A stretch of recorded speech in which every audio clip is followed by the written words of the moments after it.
Even if you've lived in a big city before, London is a particular beast, and moving to London as a new Londoner, you can make some very common mistakes. But you're not going to do that because you've got a friend who's not going to allow you to do that, and his name is Syrus. So here for you are the top mistakes made by new Londoners.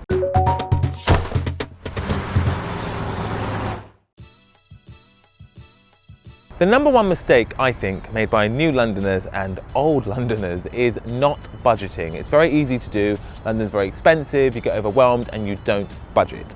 But my top tips for budgeting are, there are some amazing online banks now, such as Monzo and Revolut, where you can see your spending in real time via their app. And it's also great because you can top it up with how much you want to spend so you don't go over budget. In terms of budgeting as well, I would also set a monthly budget. So you work out, what are your staples, what are the things that has to go out, your gas, your electric, your rent, all that sort of stuff. And then you can find out how much you have to spend on food and how much you have to go out and enjoy yourself. But it's really good to have that budget, stick to it and abide by it every month. When you move into your property, your energy supplier and your broadband supplier will probably be from the last tenant.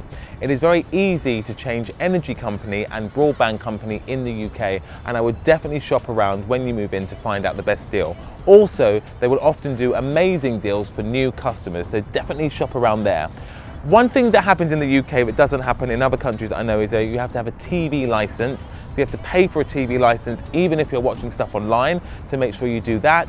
And also check your eligibility with your council tax. Can you get a single person's discount? Can you get a student discount? So definitely do that research. So you move into your flat and it's all lovely, you love it, but there are a few items you need. You will need a mop, some bleach, and you'll definitely need some bedding. Do not run to John Lewis and spend loads of money there. There are lots of affordable places in London to get these items.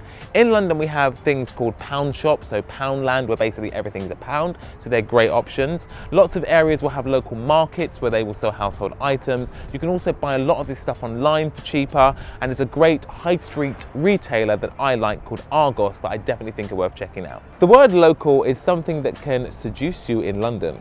You may see a Sainsbury's local or a Tesco's local and think it is a local shop. It is not. They are part of a massive supermarket chain, which I think is on the more expensive side. In terms of supermarkets, if you want to go cheaper, I'd look at Aldi and Lidl. They are on the cheaper side. I'd also look at local independent grocers as well, because they will be selling local food cheaper.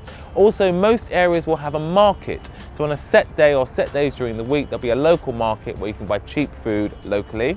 And also the supermarkets tend to have end of day sales. So items that may be going off that day, they will sell cheaper half an hour to an hour before. Also, talking of supermarkets, most shops in London now have a loyalty card system where you get points each time you go in there, which you can use off your shopping in the future. If you are going to be using a specific route every day, I would definitely recommend a travel card to get you to work or to college.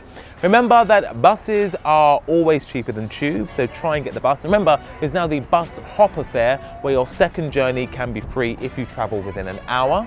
Always try and travel off-peak, so out of on-peak hours, which are 6:30 to 9:30 a.m. Monday to Friday and 4 p.m. until 7 p.m. Monday to Friday. So try and travel out of those hours for it to be cheaper. Also, if you're going to be here for a year, check out the London commuter clubs, where you can basically pay for your yearly pass in monthly installments and get the 12-month free.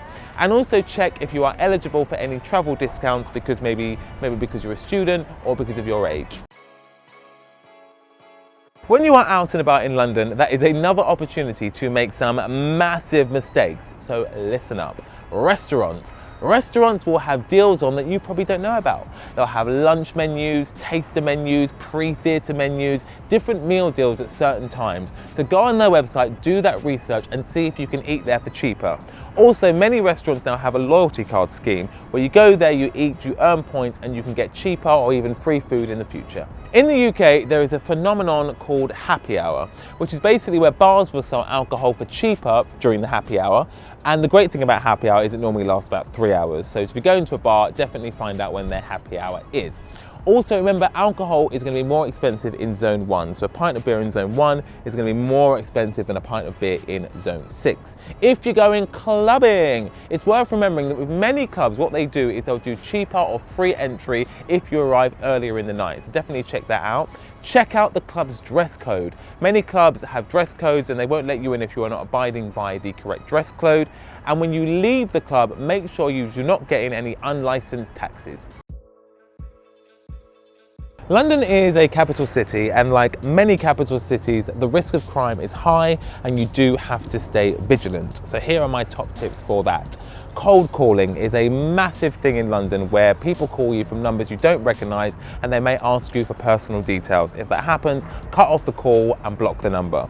What you may also find is that they may call you pretending to be your bank. If you are in any uncertainty, cut off the call and call your bank, but do not give out any personal details on that phone call. When using a cash point in London, just be extra vigilant to make sure it hasn't been tampered with and it's dodgy in any way. And also when you're putting your PIN in, always keep your PIN covered by your hand in case anyone's watching. And I would also recommend doing this in shops as well. So when you're out and about, just watch your belongings. Keep your bags zipped up, keep your phones in pockets, just be very vigilant and aware because there may be pickpockets around. If you're sat at a cafe, don't leave your phone on the table because that's a really easy target, so try and keep your things away. Don't travel late at night on your own. If you are traveling, try not to travel to deserted areas. And if you do have to travel on your own, just text someone to let them know where you are. Thanks for watching City Hacks London. If you liked this video and you want to help us to make bigger and better videos, please do check us out on Patreon. In the meantime, you can give this video a share. You can subscribe here. You can watch our other videos here, and you can social media me as long as you're not new to this. That sounds rude.